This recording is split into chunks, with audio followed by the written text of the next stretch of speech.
आज एक लड़की ने पोस्ट डाला और कहा देखो मैं किसी की नौकरानी बनकर के नहीं रह सकती, माई लाइफ माई चॉइस, मैं अपनी जिंदगी अपनी मर्जी से जीना चाहती हूँ। देखो मैं इसलिए मैंने अपना घर छोड़ दिया। क्यों छोड़ दिया? कहा मुझे बाप पसंद नहीं है इसलिए कि बाप की हुक्मरानी में कौन रहेगा, मुझे माँ पसंद नहीं है इसलिए कि माँ की बातें कौन मानेगा, मैंने घर छोड़ दिया।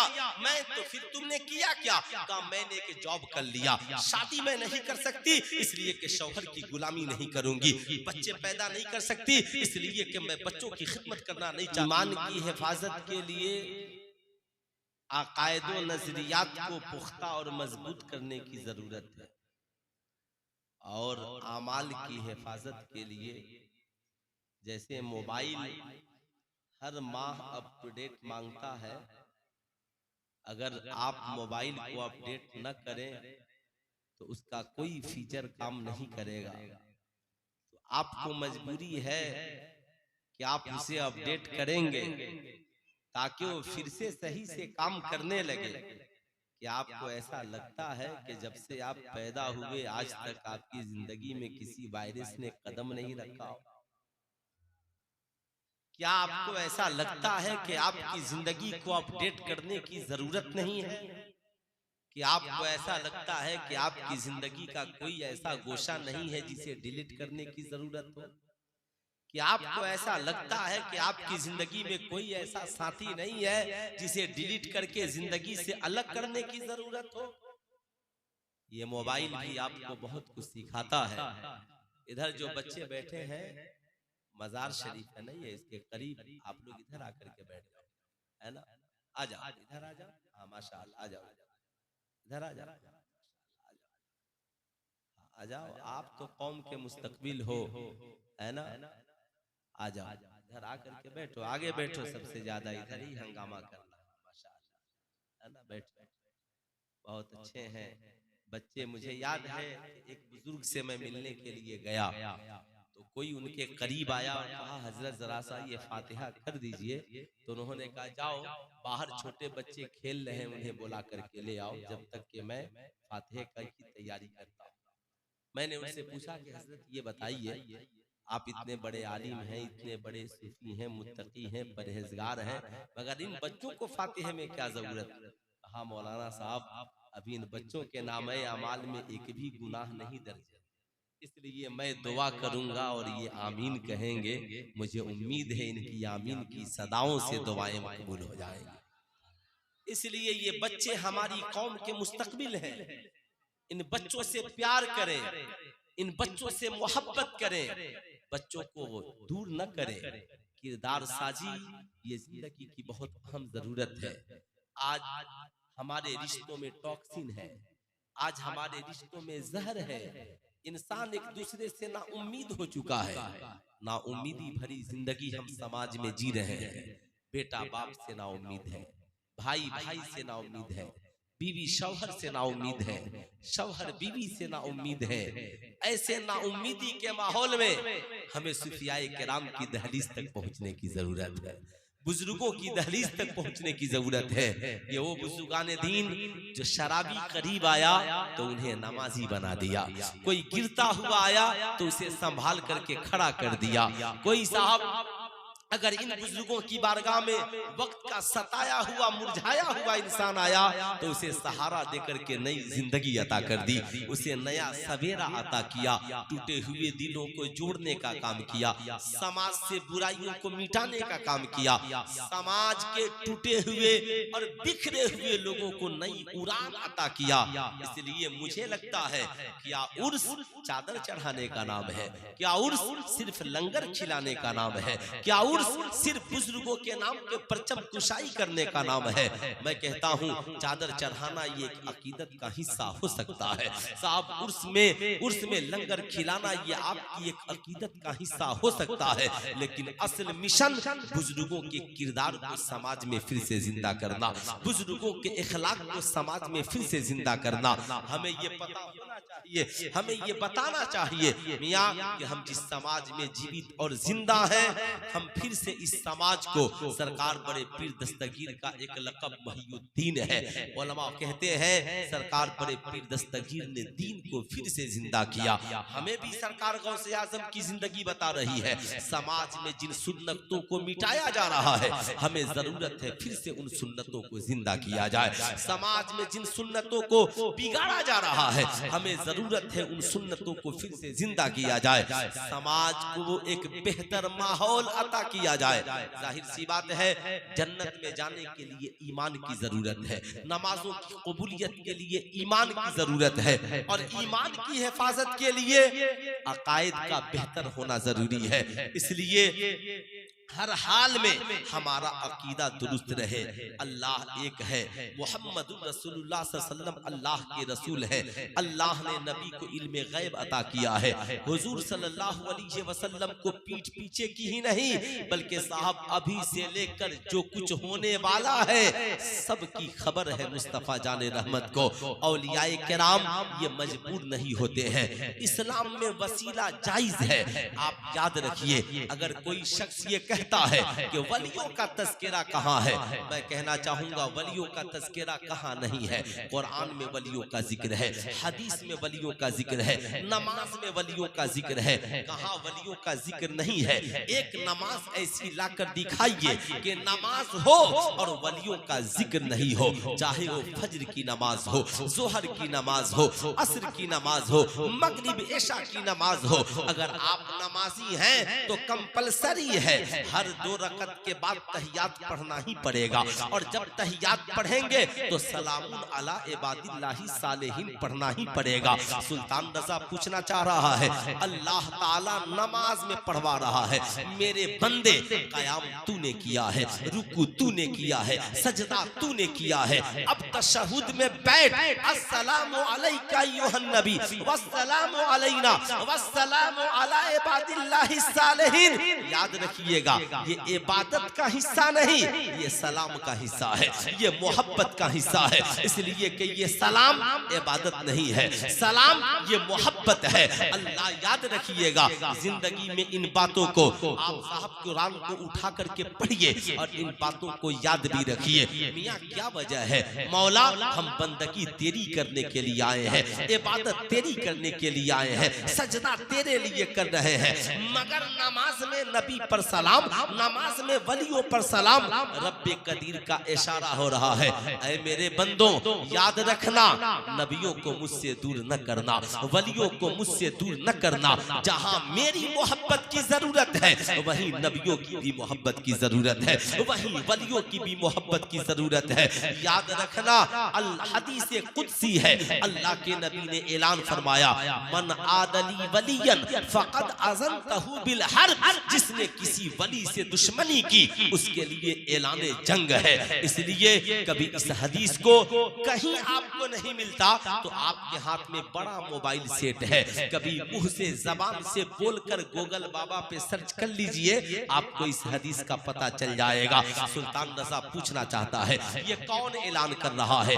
नबी ऐलान कर रहे हैं। ऐ दुनिया वालों याद रखना, जिसने किसी वली से दुश्मनी की, रब की तरफ से उसके लिए ऐलान जंग है। अब जरा याद रखिएगा, रब को, अल्लाह रब्बुल इज्जत को वलियों की दुश्मनी पसंद नहीं है। इसलिए गौसे आजम से दुश्मनी न करना, गरीब नवाज से दुश्मनी न करना, आला हजरत से दुश्मनी न करना, हाफिज मिल्लत से दुश्मनी न करना, मुजाहिद मिल्लत से दुश्मनी न करना।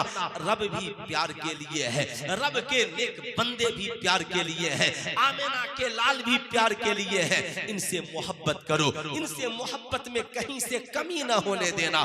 याद रखना, जानते हो ये सारा सिस्टम इसलिए है, रब्बे कदीर इशारा फरमा रहा है, ऐ बंदो जब बेगैर नबियों और वलियों के सलाम वाली नमाज जब रब को पसंद नहीं है तो बगैर वलियों और नबियों की मोहब्बत वाला इंसान खुदा को कब पसंद आएगा? आप खुश नसीब है, नबियों से भी प्यार करते हैं, वलियों से भी प्यार करते हैं।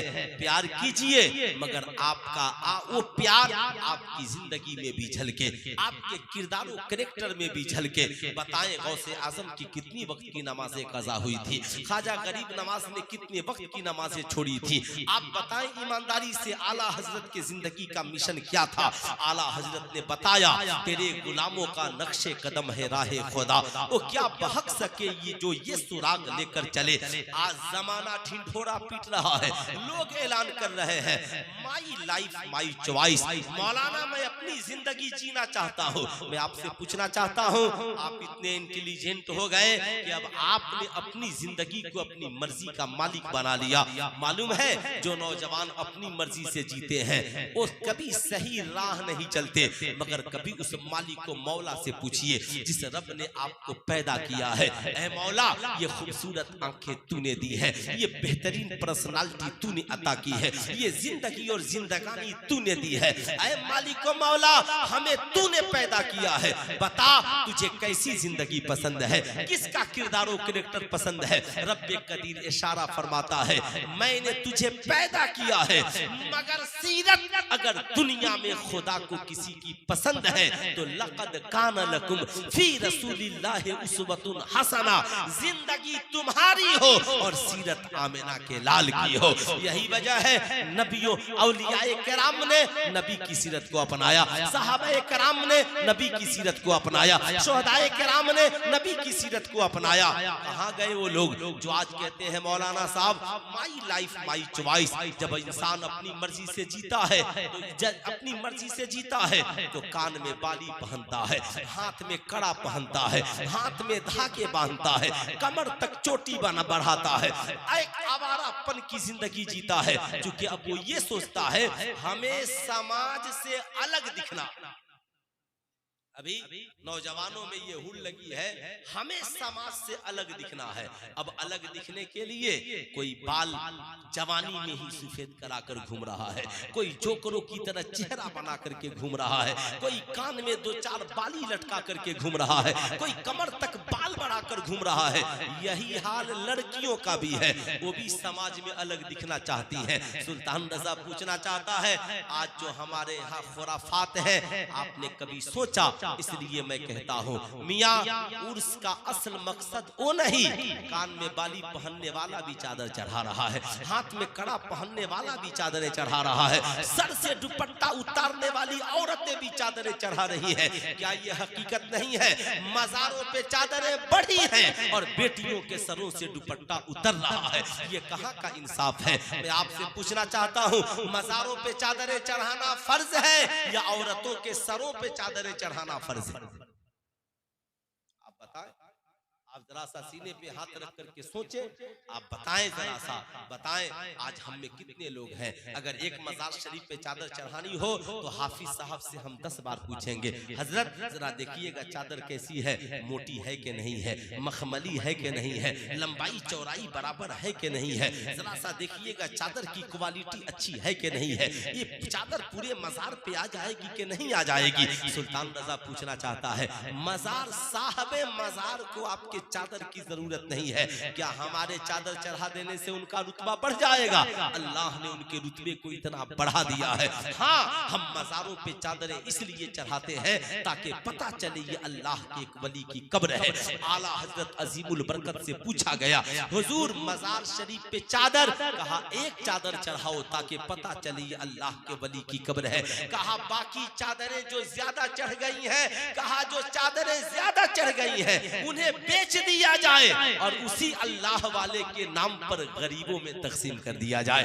गरीबों में खर्च कर दिया जाए। मैं आपसे पूछना चाहता हूं अगर हमने आला हजरत के इस मिशन को अपनाया होता तो आज मजाविरों की एयर कंडीशन कमरे नहीं होते बल्कि गरीबों का भला होता हुआ नजर आता। मगर साहब याद रखिएगा आज हमें मजारों की चादरों की फिक्र है मगर बेटियों के सरों पे चादरों की फिक्र। आप जरा सा बोले, सोचिए जरा सा, आज हमारे घरों में हमारी बीवियों के पास, औरतों के पास, बहन बेटियों के पास, हमारी कौम की शहजादियों के पास 100-100 दुपट्टे होंगे मगर उनसे पूछे एक शरई दुपट्टा लाकर दिखा दो, जो शरई एतबार से दुपट्टा दुरुस्त हो, जिससे बाल की स्याही नजर नहीं आती हो। बताएं, जरा सा सोचें, हमारी बीवी है, हमारी बेटी है, हमारी माएँ हैं, हमने मज़ारों पे सैकड़ों चादरें चढ़ा दी, मगर आज तक हमने अपनी बीवी को ये बात नहीं बता पाए कि तुम्हें दुपट्टा कैसा ओढ़ना है। आज तक हम अपनी बेटी को नहीं सिखला पाए कि तुम्हें दुपट्टा कैसा ओढ़ना है। अफसोस होता है, बुजुर्गों के मज़ारों पे चले जाइए, दिल्ली में महबूब इलाही की बारगाह में वो औरतें जिनके सरों पे दुपट्टा नहीं है, वो मज़ारों पे चादरें चढ़ाने के लिए पहुंच गई। मगर रोकेगा, बोलेगा, समझाएगा, क्योंकि हमारे ऊपर इल्जाम लगाने वाले भी कम नहीं है। लेकिन मैं कहता हूं, आपका काम है अपने मिशन को जिंदा करना, अपने मिशन को बहाल रखना। आज हमारे ऊपर एक तबका इल्जाम लगाता है, ये लोग मज़ारों पे सजदों का हुक्म देते हैं। मैं कहता हूँ नहीं, ये गलत है। किसने कह दिया तुमसे? आला हजरत अजीमुल बरकत से पूछा गया, कहा एक खुदा के अलावा कहीं किसी को सजदा करने की इजाजत नहीं है, सजदा सिर्फ खुदा के लिए है। इस्लाम में सजदा तहियत हराम है, तवाफ सिर्फ खाने काबा का होगा, किसी मज़ार शरीफ का तवाफ नहीं होगा। मगर आज जाहिल पीरों ने और जाहिल मजावीरों ने आज तमाशा बना करके रख दिया है। इसलिए मैं आपसे कहूंगा, मत डालिए मज़ारों पर महंगी चादरें। आप अजमेर शरीफ जाइए, आप कछौचा शरीफ जाते हैं, आप कालपी शरीफ, देवा शरीफ जाइए, 50 रुपए की फूलों की चादरें डाल दीजिए, 450 रुपए बचा कर लाइए। देखिए, हमारी कौम में कोई ऐसी बच्ची तो नहीं है जिसे दुपट्टा की जरूरत हो, तो आप क्यों नहीं उस वली के नाम पर उस गरीब बच्ची को एक दुपट्टा खरीद कर दे दीजिए। अगर सबके पास दुपट्टा मौजूद है तो साहब आप उसी पैसे से किसी गरीब बच्चे की तालीम के लिए कॉपी किताब और कलम खरीद करके दे दीजिए। हमारी जिम्मेदारी है बुजुर्गों के मिशन को जिंदा करना, बुजुर्गों के मिशन को जिंदा करना, ये हमारी जिम्मेदारी है। आज हम मज़ारों पर 1 करोड़ चादरें चढ़ाते हैं। क्या आपको ये एहसास नहीं होता कि साहब मज़ारों पर भी चादरों की जरूरत है, मगर एक चादर चढ़ाइए। लेकिन जहाँ पैसों की जरूरत है वहाँ बुजुर्गों के नाम पर तालीम पे पैसा खर्च कीजिए, शिक्षा पे पैसा खर्च कीजिए, एजुकेशन पे पैसा खर्च कीजिए। आज हम जिस समाज में जीवित और जिंदा है, मैं आपसे पूछना चाहता हूँ, आप ईमानदारी से बताएं, हजरत ने कुछ गोशा डाला था, मगर मैं उस पर तफसील से आपसे बहस करना चाहता हूँ। सरकार गौसे आज़म की उम्र 18 साल की है और माँ से इजाजत लेकर जिलान से बगदाद तालीम हासिल करने के लिए चलते हैं। अब जरा याद रखिएगा, राह में जो ज़्यादा सफर है खत्म हो जाता है। अल्लाहू अकबर। कहते हैं कि महीनों में भूखे रहता, प्यासे रहता, उस्ताद की बारगाह में सबक पढ़ता और मस्जिद में जाकर के सबक को याद करता। जब भूख की शिद्दत बढ़ जाती तो मस्जिद की जमीन पे लेट जाता और कुरान की आयत पढ़ता, फइन्ना मअल उसरि युसरन, इन्ना मअल उसरि युसरा। मैं आपसे पूछना चाहता हूँ, आप में कितने बच्चे हैं जो तालीम के लिए भूखे रहे हैं? आप में कितने बच्चे हैं जिन्होंने इल्म हासिल करने के लिए प्यास की शिद्दत को बर्दाश्त किया हो? आप में कितने बच्चे हैं? आज हमारे पास बेहतरीन ग़िज़ा है, आज हमारे पास बेहतरीन खाना है, आज हमारे पास बेहतरीन स्कूल क्लासेज है, आज हमारे पास अच्छे टीचर मौजूद हैं, मगर आज हमारे पास तालीम की फरावानी नहीं है, आज हमारे इल्म में क्वालिटी नहीं है, आज एजुकेशन की तरफ हमारा रुझान नहीं है। अभी निसार साहब किबला ने आपकी रहनुमाई की, लेकिन मैं कहता हूँ मियाँ, आपने जरा सा सुना होगा और देखा भी होगा, आज हम जिस पीर की बात कर रहे हैं वो पीर नहीं, पीरों के पीर हैं, मीरों के मीर हैं। आज क्या वजह है? मगर सरकार गौसे आजम महीनों भूखे हैं, मगर एक बार भी नहीं सोचा अब गांव वापिस चला जाता हूँ, तालीम को बीच में छोड़ देता हूँ, बड़ी तकलीफ है। नहीं साहब, गौसे आजम किस घराने के थे? 40 दीनार की कीमत समझते हैं? कभी लगा लीजिएगा, सोने का एक सिक्का ये दीनार कहलाता था उस जमाने में। 40 दीनार, इतने अमीर थे गौसे आजम के माँ ने 40 दीनार दे करके भेजा था। लेकिन गौसे आजम अमीर भी थे, वली कामिल भी थे। इस दौरे जदीद की मैं गौसे आजम की माँ से पहले की बात नहीं करता, लेकिन इस दौर की सारी औरतें मिलकर एक गौसे आजम की माँ का मुकाबला नहीं कर सकती है। आज औरतों को बड़ा गुरूर है, बड़ा नाज है अपने हुस्न जमाल पर। आज औरतें इतरा रही रही है, नारा लगा रही है सोशल मीडिया पे, तो इन्होंने कोहराम मचा करके रख दिया है। मुझे लगता है कि एक इस्लामिक स्कॉलर के उतने फलावर नहीं होंगे जितने बेहया और फहाशी फैलाने वाली औरतों के फलावर मौजूद होंगे। वजह यह है जमाने में उरियानियत फैलाना, बेहयाई और बुराई को फरोग देना। लेकिन मैं बताना चाहूंगा, आज एक लड़की ने पोस्ट डाला और कहा देखो मैं किसी की नौकरानी बन करके नहीं रह सकती, माई लाइफ माई चॉइस, मैं अपनी जिंदगी अपनी मर्जी से जीना चाहती हूँ। देखो मैं इसलिए मैंने अपना घर छोड़ दिया। क्यों छोड़ दिया? कहा मुझे बाप पसंद नहीं है, इसलिए कि बाप की हुक्मरानी में कौन रहेगा। मुझे माँ पसंद नहीं है, इसलिए कि माँ की बातें कौन मानेगा। मैंने घर छोड़ दिया। मैं तो फिर तुमने किया क्या? कहा मैंने एक जॉब कर लिया। शादी मैं नहीं कर सकती, इसलिए कि शौहर की गुलामी नहीं करूंगी। बच्चे पैदा नहीं कर सकती, इसलिए कि मैं बच्चों की खिदमत करना नहीं चाहती। मैं आजाद हूँ। क्या आजादी इसी का नाम है? बाप को छोड़ दे, माँ को छोड़ दे, शादी न करे, बच्चों की पैदाइश से डर जाए। साहब करना क्या है? कहा देखो मैं कमाती हूँ। कमाने जाती हो तो फिर क्या करती हो? किसी न किसी की नौकरी तो करती हो। कहा मैं आजाद हूँ, जब चाहूँ नाचूं, जब चाहूँ गाऊं, जब चाहूँ सोऊं, जब चाहूँ जिस्मानी संबंध बनाने के लिए किसी नाजायज हरामजादे को घर पे बुला लूं। यानी मैं आजाद हूँ बेहयाई और बुराई के मामले में। फिर वो कहती है बाप को खाना खिलाना बनाना ये सब नौकरानी की पहचान है, शौहर की खिदमत ये एक नौकरानी की पहचान है। सुल्तान रजा उन आवारा लड़कियों से कहना चाहेगा जो आज इस्लाम को टारगेट करती है और कहती है कि हिजाब पहनना ये ओल्ड मॉडल है, पर्दे में रहना ये ओल्ड मॉडल है, घरेलू जिंदगी गुजारना यानी शौहर की खिदमत करना, बच्चों की अच्छी तालीम और तरबियत देना ये ओल्ड हाउस वाइफ का काम है। सुल्तान रजा कहना चाहेगा कीचड़ है, करोड़ों लानत है तेरे इस कलाम पर कि शौहर की खिदमत को तूने नौकरानी बना दिया, बच्चों की खिदमत को तूने आज बददियानती से जोड़ दिया। सुल्तान रजा पूछना चाहता कितना गुरूर है तुझे अपने जिस्म पर।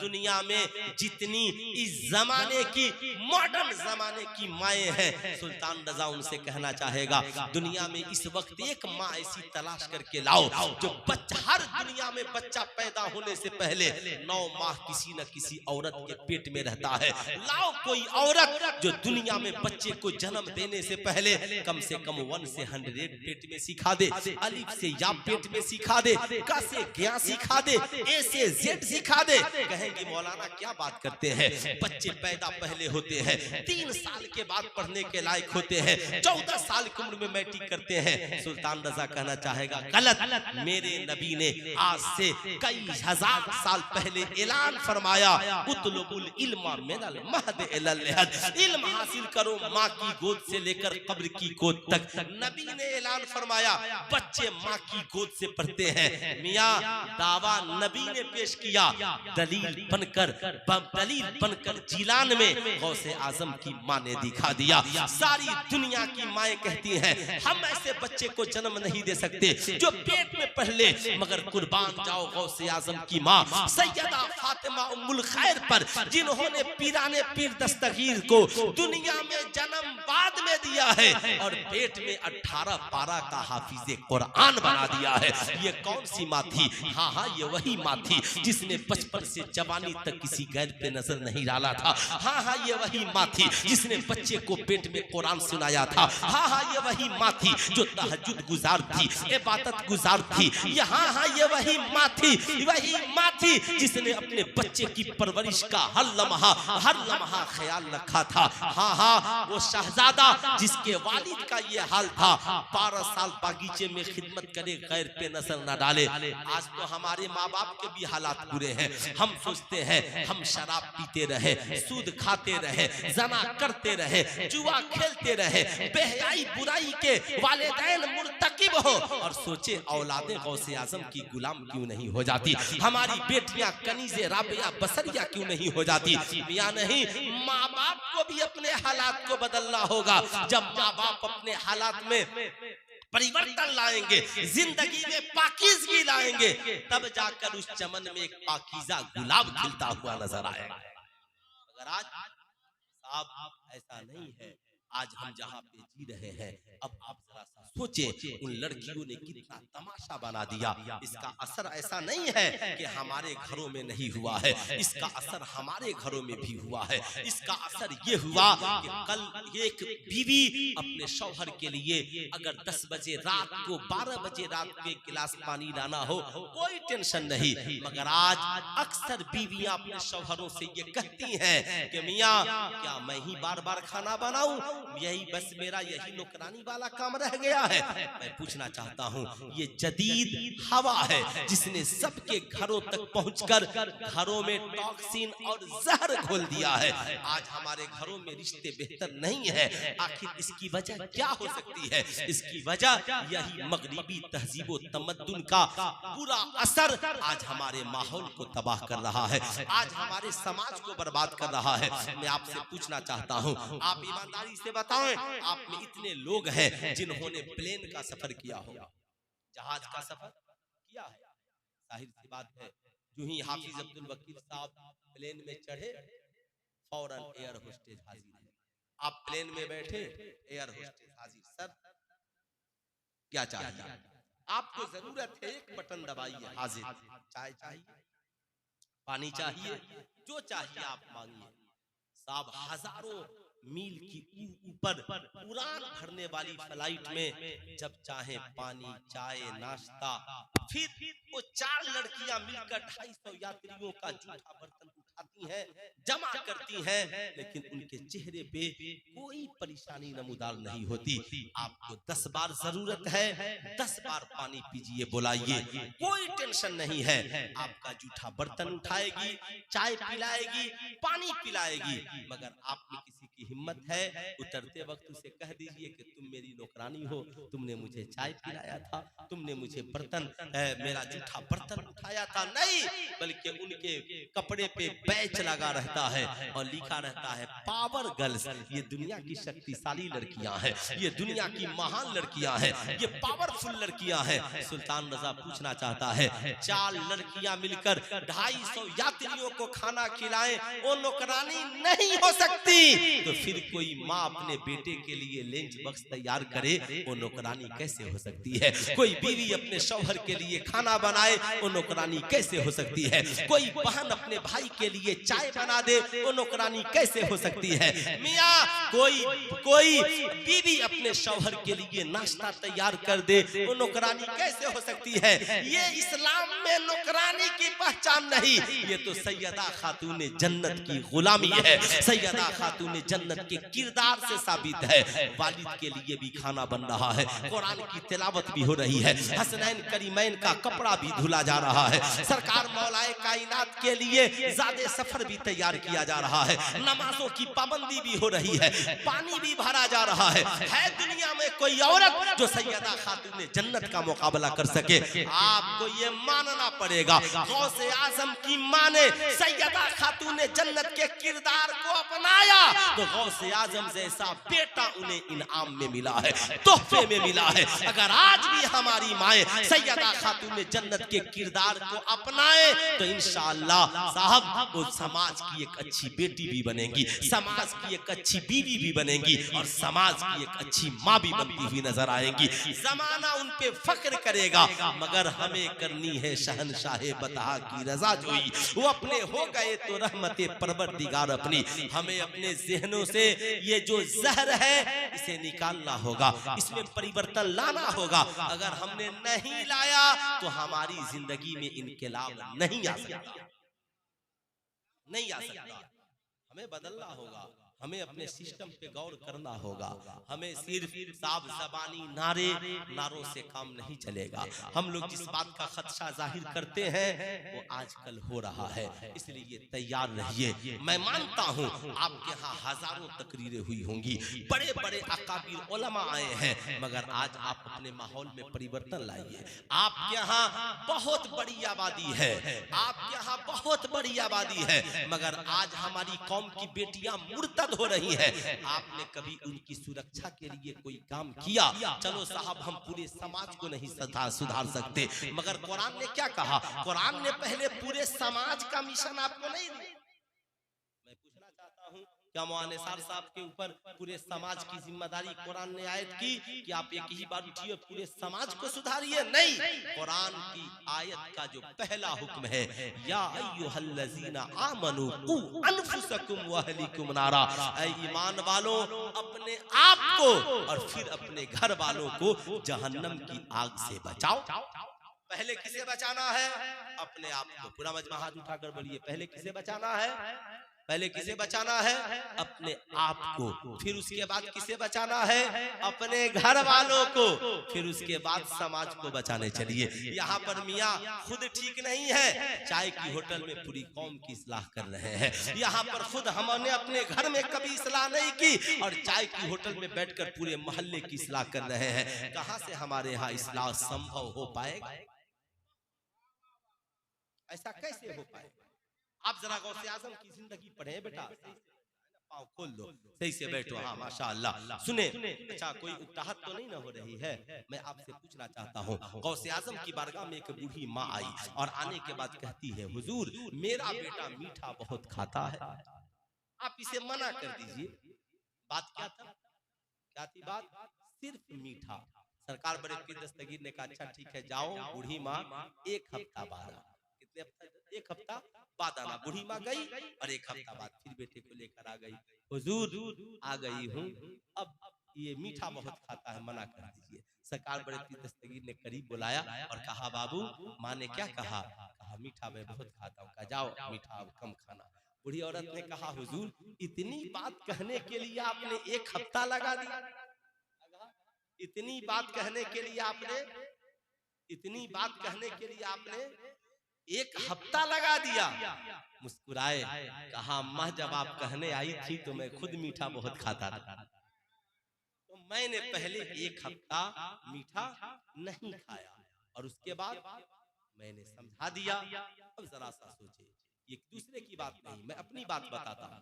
मिनरल वाटर से आजकल सब लोग हाथ धोते हैं, जाहिर सी बात है पानी दूसरा भी धोने के लिए मौजूद है। मगर मान लीजिए कि मैं अपनी जमात का सरबराह हूँ, सब दस्तरखान पे बैठे हैं, मैंने मिनरल वाटर उठाया और हाथ धो लिया, तो जब मैंने धोया तो जितने दस्तरखान पे बैठे हैं सब क्या करेंगे? अरे बोलिए ना, वो भी उसी पानी से धोएंगे कि नहीं धोएंगे?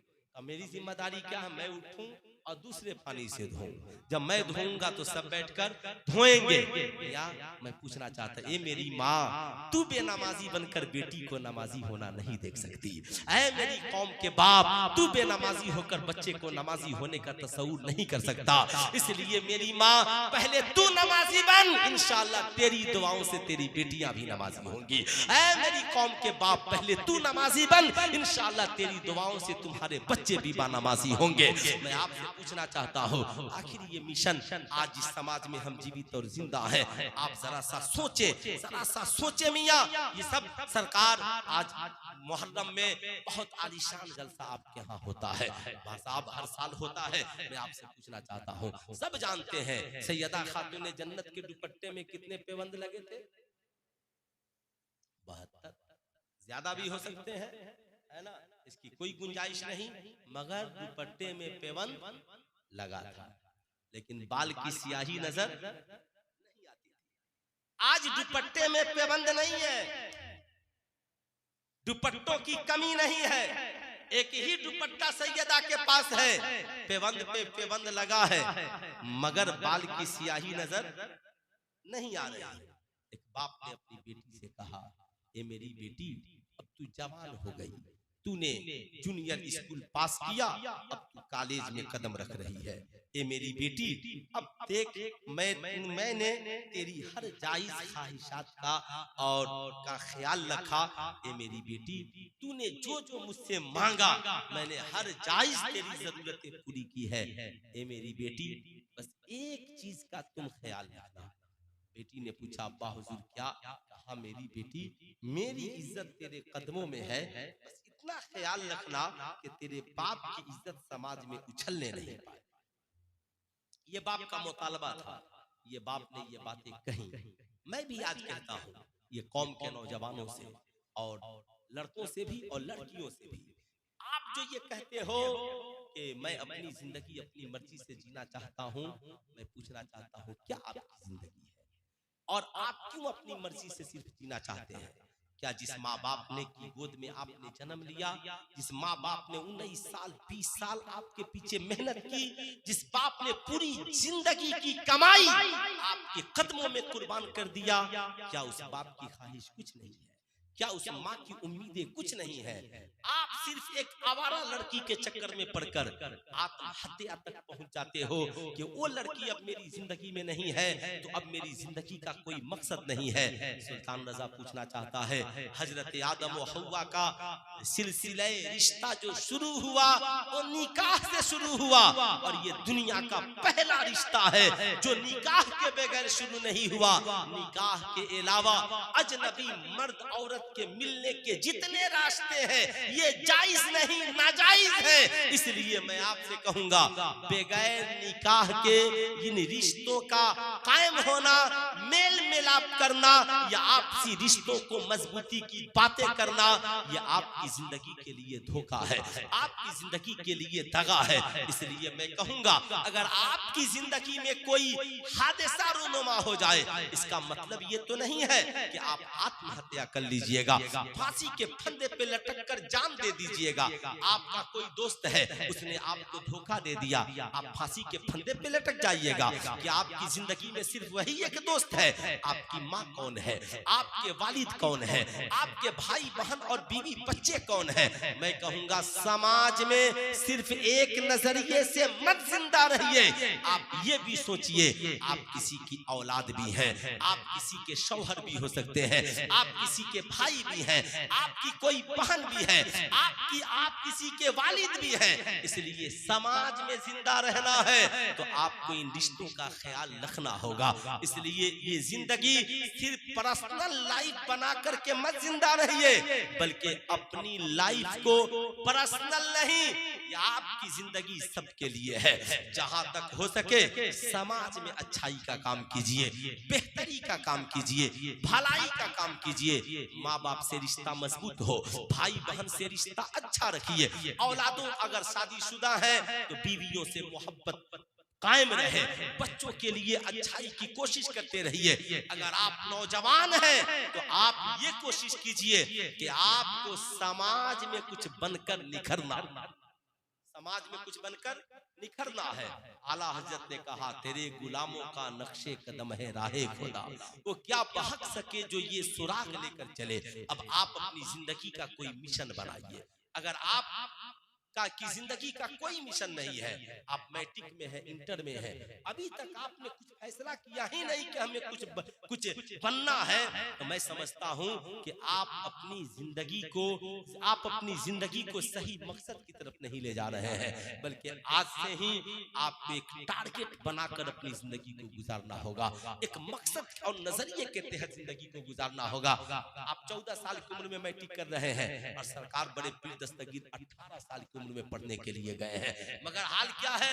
महीनों भूखे प्यासे हैं। हाल ये है, महीनों के भूखे प्यासे बैठकर बयाबान में सबक याद कर रहे हैं। गैब से आवाज आती है, अब्दुल कादिर उठो, कुव्वते ला यमूत के लिए कर्ज ले लो। पीरों के पीर, मीरों के मीर कर्ज लेने के लिए कर्ज लेने की जब बारी आती है तो कहते हैं, मालिको मौला, अब्दुल कादिर के पास तो एक पहनने के लिए अच्छा जुब्बा भी नहीं है, अब्दुल कादिर कर्ज लेगा तो अदा कहां से करेगा? सरकार बड़े पीर दस्तगीर ने जब ये आवाज लगाई, आवाज आती है, अब्दुल कादिर कर्ज लेना तेरा काम, अदा कर देना मेरा काम। सरकार बड़े पीर दस्तगीर उठे, नानबाई की दुकान पर गए, कहा, नानबाई मुझे कर्ज चाहिए मगर एक शर्त है। कहा, हुजूर बेला शर्त मैं आपको कर्ज देने के लिए तैयार हूँ। कहा, नहीं हुजूर, लूंगा तो कर्ज लूंगा शर्त के साथ। कहा, क्या शर्त है? कहा, अगर जिंदा रहा तो अदा कर दूंगा और मौत आ गई तो माफ कर दीजिएगा।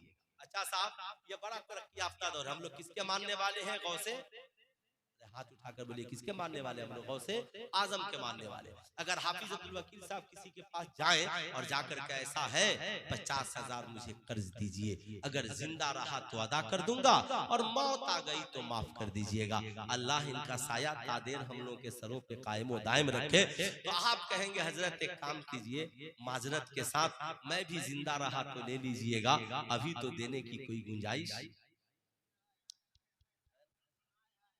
जिंदा रहा तो ले लीजिएगा, अभी देने की कोई गुंजाइश नहीं है। मगर सरकार बड़े पीर दस्तगीर शर्त लगाते हैं। नानबाई ने कहा हुजूर मंजूर है, लेंगे क्या? कहा 1.5 रोटियां रोजाना कर्ज देना। कितनी रोटियां? पढ़ने वाले सिर्फ नौजवान हाथ उठाए। कितनी रोटियां? 1.5 रोटियां। आज हम खाने के लिए सुबह का डिश अलग, दोपहर का डिश अलग, शाम के मामलात अलग, साहब हर वक्त के मामलात हमारे अलग। आज स्कूलों का भी और मदरसों का भी हाल वही है। बच्चे मदरसे में जाने से पहले अच्छा खाने का सिस्टम कैसा है, मेस का इंतजाम कैसा है, कॉलेज में सरासर रहने का इंतजाम कैसा है। अगर माँ बाप, क्या कोई माँ बाप चाहता है कि उसके बेटे को खाने पीने में तकलीफ हो? बेचारा बाप वक्त से पहले अकाउंट में पैसा लगा देता है। मगर आज का बेटा इतना बड़ा गुरूर मुतकब्बिर सोचता है कि मेरा बाप मेरे लिए कुछ नहीं करता। तेरा बाप तेरे लिए अपनी औकात से बढ़कर करने की कोशिश करता है। बस तू वहां पे खड़े होकर देख जहां पे तेरा बाप खड़ा है।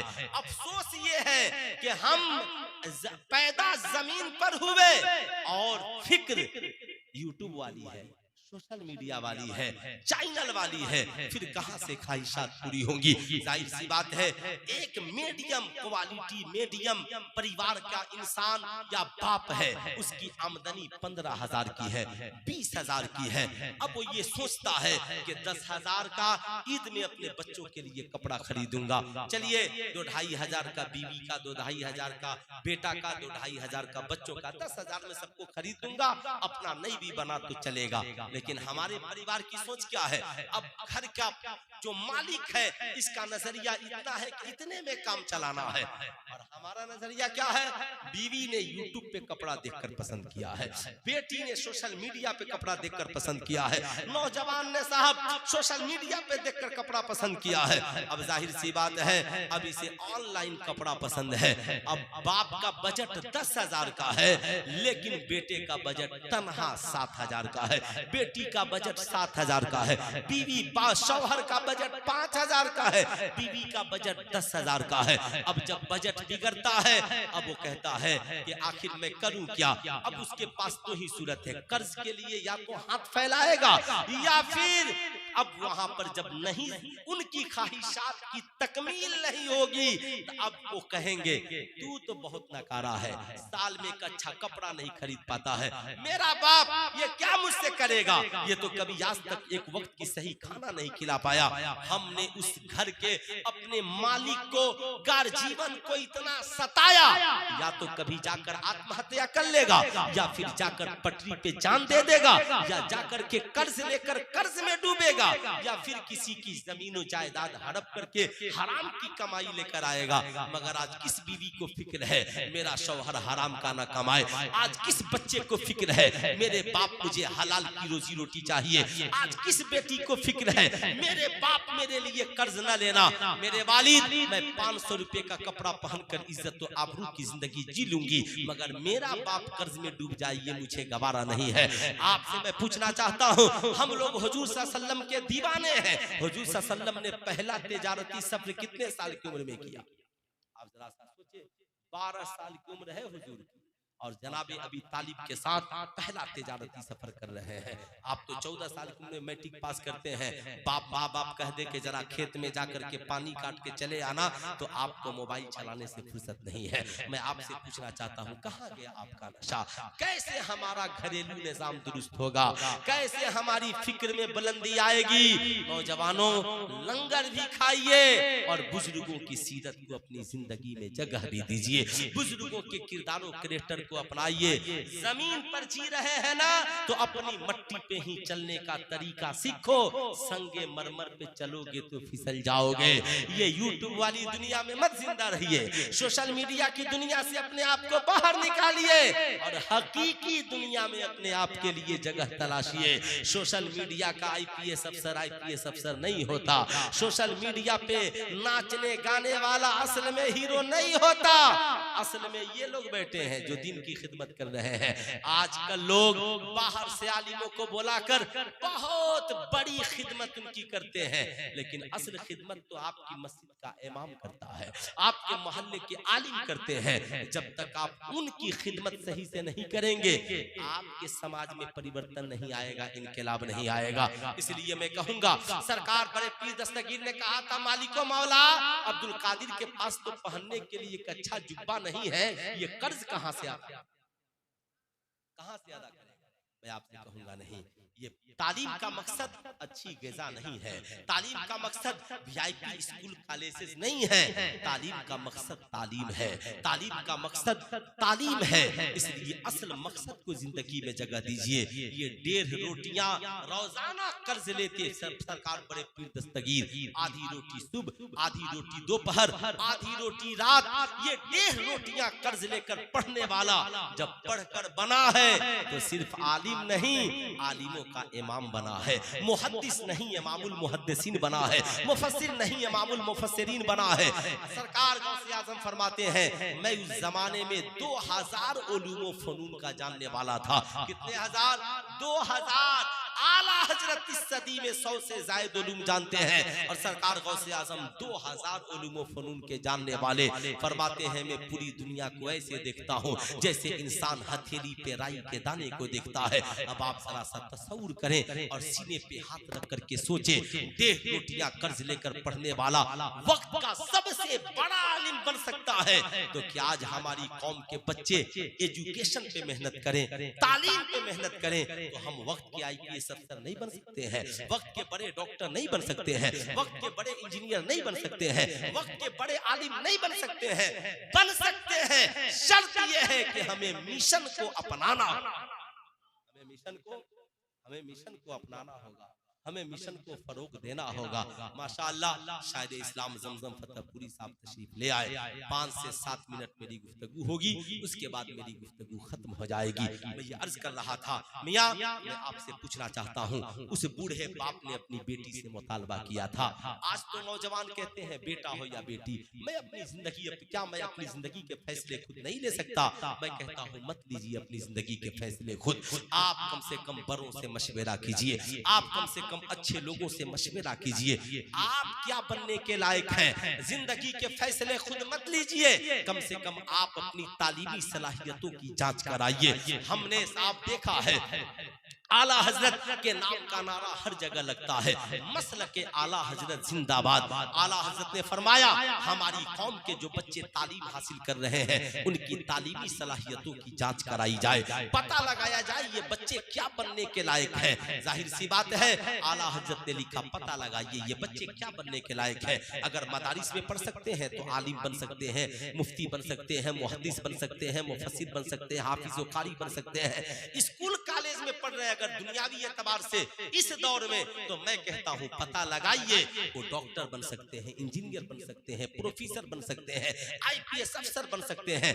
मियां अगर बन सकते हैं तो ऐसे बच्चों का अपने गांव में चुनाव कीजिए और क्वालिटी वाले बच्चों की लिस्ट बनाइए। अब देखिए उसमें कितने बच्चे हैं जिनके गार्जियन पढ़ा सकते हैं, उनके सरपरस्त पढ़ा सकते हैं, सरपरस्त पढ़ा सकते हैं तो खुद पढ़ाएं। और जो बच्चे गरीब हैं उनके पास क्वालिटी तो है कि वो जज बन सकते हैं, IPS अफसर बन सकते हैं, मगर वसाइल की कमी है, पैसा नहीं है, तो पूरा गांव मिलकर उसे पढ़ा करके बना दीजिए। जानते हैं क्यों? इस गांव की हिफाजत के लिए लश्करे जर्रार की जरूरत नहीं, पढ़े लिखे हुसैनी नौजवान की जरूरत है, जिनके कलमों में पावर भी हो, जिनके पास एजुकेशन भी हो और जिनके कलमों में पावर भी हो। याद रखिएगा, ज़कात की अदायगी के लिए सिर्फ मदरसा शर्त नहीं है, मदरसे में भी अगर आप गरीब बच्चों को ज़कात देंगे तो भी अदायगी हो जाएगी। मगर कोई गरीब बच्चा IPS अफसर बन सकता है,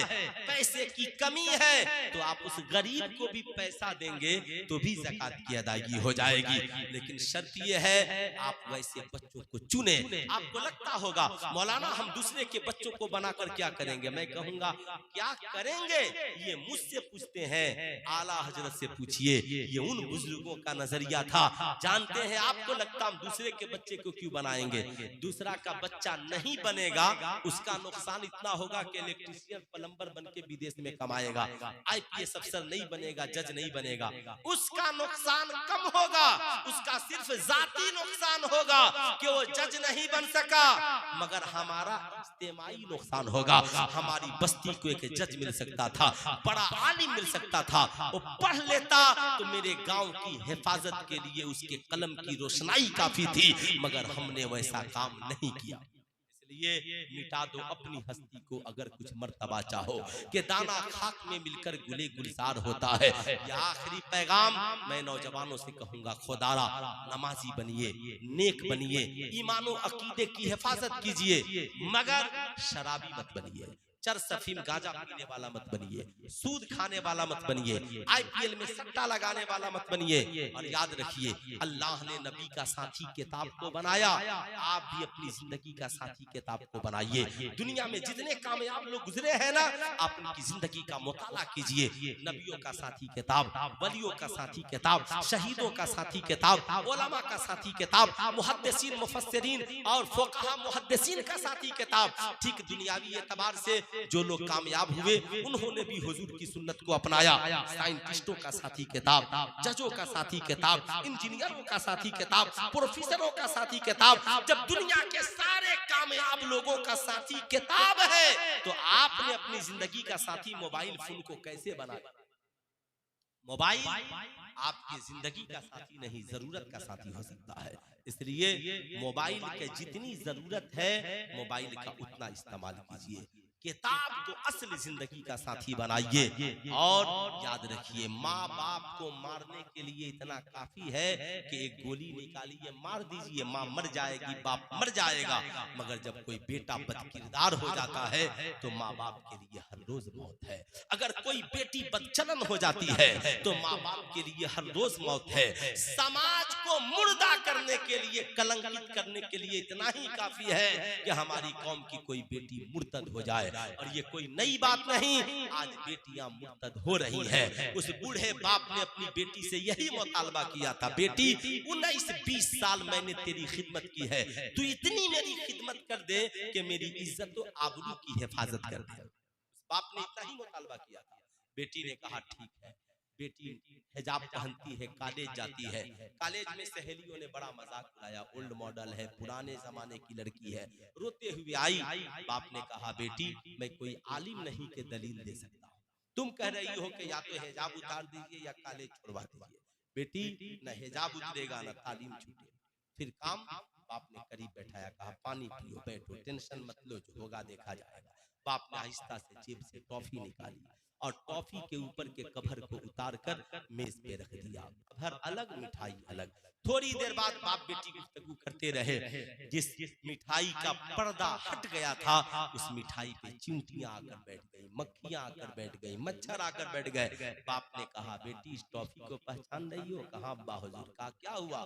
कहा जब तक ये मिठाई पर्दे में थी मक्खियां इसके करीब नहीं थी, मच्छर इसके करीब नहीं थे, कीड़े मकूड़े इसके करीब नहीं थे, मगर जो ही ये मिठाई बेपर्दा हुई कीड़े मकूड़े मच्छर मक्खियां इसके जिस्म पर आ गई। बाप ने कहा बेटी यही हाल लड़कियों का है, जब तक वो पर्दे में रहती हैं, जमाने की थपेड़ों से दूर रहती हैं, जमाने की बदनिगाही से बची रहती हैं। लेकिन आज सोशल मीडिया का जमाना है, दुल्हन बाद में घर में आती है, तस्वीरें पहले वायरल हो जाती है। हमारी बेटियां दुल्हन बन के बाद में जाती हैं, उनकी तस्वीरें सोशल मीडिया पे पहले वायरल हो जाती हैं। ऐ मेरी कौम की बेटियों याद रखना, ये जमाना जो तुम व्हाट्सएप और फेसबुक पर तुझे आई लव यू जो लिखता है वो तुझसे मोहब्बत नहीं करता, वो तेरे जिस्म का भूखा है, वो हबस का पुजारी है, वो तेरी इज्जत तो आबरू लूटना चाहता है। उसकी मतलब बस इतनी ही है, जैसे चाय पीने वाला जलती हुई गर्म प्याली को हाथ में उठाता है, बर्दाश्त करता है जब तक उसमें चाय है, जो ही चाय पीली प्याली को फेंक देता है। ठीक यही हाल इन आवारा कुत्तों का है जो तुझे तुझे फेसबुक व्हाट्सएप पे दोस्ती करके बहला फुसला कर ले जाते हैं, तो 4, 10 दिन 20 दिन दिल्ली मुंबई घुमाते हैं, तेरी इज्जत तो आबरू लूटने के बाद छपरा स्टेशन पर, मुजफ्फरपुर रेलवे स्टेशन पर छोड़कर भाग जाते हैं। अब तो भागते भी नहीं, अब तो टुकड़े टुकड़े करके तुझे गटर में डाल देते हैं। लाखों बेटियां टुकड़े टुकड़े करके गटर में डाल दी गई। वो हमारी बेटी हो या ना हो, मगर वो बेटियां इस मुल्क की है। वो चाहे हिंदू की बेटी हो या मुसलमान की बेटी, दर्द हमारे सीने में बराबर है। इसलिए मैं कौम की बेटियों से कहूंगा, याद रखना तेरी भलाई इसी में है। तेरा कदम घर से निकले तो सैयदा खातूने जन्नत की सुन्नत के मुताबिक निकाह के बाद निकले। निकाह तालीम का मकसद सिर्फ डिग्रियां हासिल करना नहीं, तालीम का मकसद इज्जत और आबरू के साथ जिंदगी गुजारना। करोड़ों डिग्रियां बेकार है जब तेरी इज्जत सलामत नहीं, तेरे माँ बाप की इज्जत सलामत नहीं, आबरू सलामत नहीं। बाप ने जब उस बच्ची से कहा ना, बच्ची की आंखों में आंसू आ गए, बच्ची सुबह को उठी फिर गई। आज जब गई तो मिजाज बदला था। आओ मेरी कॉलेज की न्यू मॉडल लड़की हो, आओ इधर, मैं ओल्ड मॉडल हूँ, पुराने जमाने की लड़की हूँ, मगर जरा तुम अपना लिबास देख लो, रान नजर आ रहा है, कमर नजर आ रहा है, तुम्हारा पेट नजर आ रहा है, तुम अपने जिस्म का मुजाहरा कर रही हो, देख अपना हुस्न जमाल। तुम तो अपने जिस्म को दिखा दिखा कर आवारा कुत्तों को आमंत्रित करती हो, उनसे पैसे लेती हो। ये तुम्हारा जिस्म दिखाकर गैरों को गुनाह की दावत देना, ये न्यू फैशन तुझे मुबारक हो। और फटे हुए दुपट्टे में 72 पेबंद लगाकर अपने जुल्फों की सियाही की हिफाजत करना, सैयदा खातूने जन्नत की सुन्नत हमें मुबारक हो। मैं आपसे कहना चाहूंगा मियां, याद रखिएगा, जिंदगी में जलसे रोज होते हैं, हो रहे हैं, जलसे होते रहेंगे, लेकिन मैं आपसे कहूंगा जलसा सस्ता ही कर लीजिए, मुख्तसर ही कर लीजिए। 1 घंटे की तकरीर हो, मगर समाज में जिसकी जरूरत हो, आपको जो समझ में आ रहा है कि आपके यहाँ कैसा माहौल है, एक मौजू का इंतखाब करके, चाहे अकायद के हवाले से हो, ईमान के हवाले से हो, इस्लाह के हवाले से हो।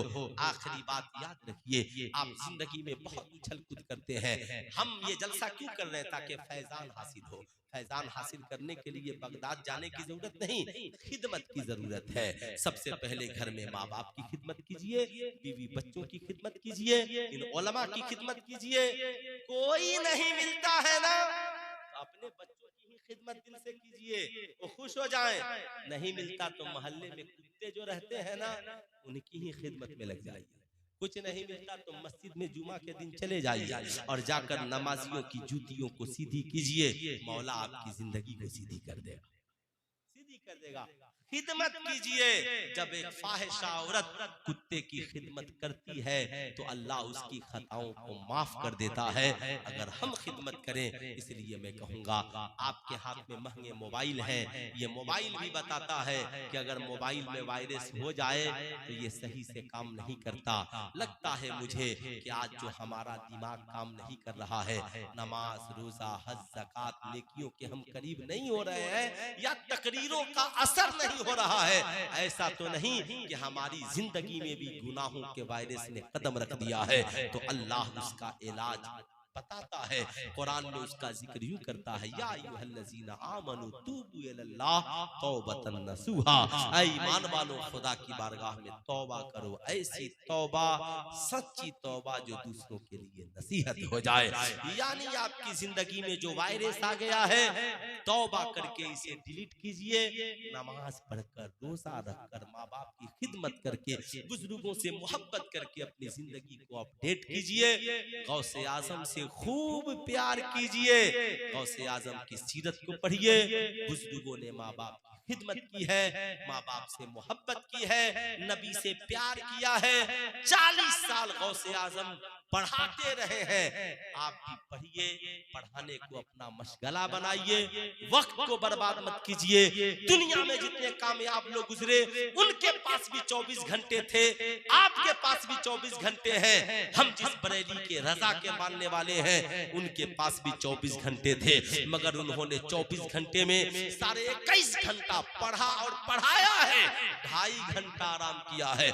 मैं अपनी कौम के नौजवानों से कहूंगा, आप साढ़े 21 घंटा मत पढ़िए, आप 18 घंटा पढ़िए, 16 घंटा पढ़िए, 14 घंटा पढ़िए, 12 घंटा पढ़िए। अगर हमारे नौजवान इतना भी पढ़ने लगे तो इंशाअल्लाह कामयाबी आपके कदमों तक पहुंच जाएगी। एक अच्छा माहौल पैदा कीजिए। इस गांव की हिफाजत के लिए बड़ी जमात, बड़ी तंजीम की जरूरत नहीं, पढ़े लिखे एजुकेटेड 10 नौजवानों की जरूरत है। कोई जज हो, कोई डॉक्टर हो, कोई IPS अफसर हो, कोई बड़ा आलिम हो, कोई बड़ा वकील हो। इंशाअल्लाह लोग आपकी तरफ निगाह उठाने से पहले सोचेंगे यहाँ तो जज साहब भी रहते हैं, SP साहब भी रहते हैं, वकील साहब भी रहते हैं, बड़े आलिम साहब इस गांव में हैं। मियाँ आपको अपना माहौल बदलना होगा। लोग कहेंगे अब लोग बच्चों का निजाम बदल गया है, बच्चे घूमने वाले नहीं, बच्चे पढ़ लिख कर कामयाबी की तहरीर रकम करने वाले हैं। जमाना हमें पसमानदा कहता है, अकलियत कहता है, अकलियत में रहकर अक्सरियत पे गालिब आना है। तो इसके लिए पैसे की जरूरत नहीं, इल्म की जरूरत है। उतुल इल्म दरजात, जो इल्म हासिल करेगा अल्लाह उसके रुतबे को बढ़ा देगा। इसलिए अपने बच्चों के जहन में भी बात डालिए, ये बाल बढ़ाना, ये बाली पहनना, ये हाथ में कड़ा पहनना, ये नचनिया बजनिया वाला वेशभूषा अख्तियार करना छोड़िए। कापी किताब कलम को जिंदगी का साथी बनाइए। अपना भी नाम रोशन कीजिए, अपने गांव और मोहल्ले और खानदान की भी नाम भी रोशन कीजिए। मजहब व मिल्लत की हिफाजत भी कीजिए। जिंदगी बाकी, मुलाकात बाकी। पूरा मजमा मिलकर पढ़ लीजिए, अस्तगफिरुल्लाह रब्बी मिन कुल्ली ज़ंबी व अतूबु इलैहि। पढ़ लीजिए ला इलाहा इल्लल्लाह मुहम्मदुर रसूलुल्लाह।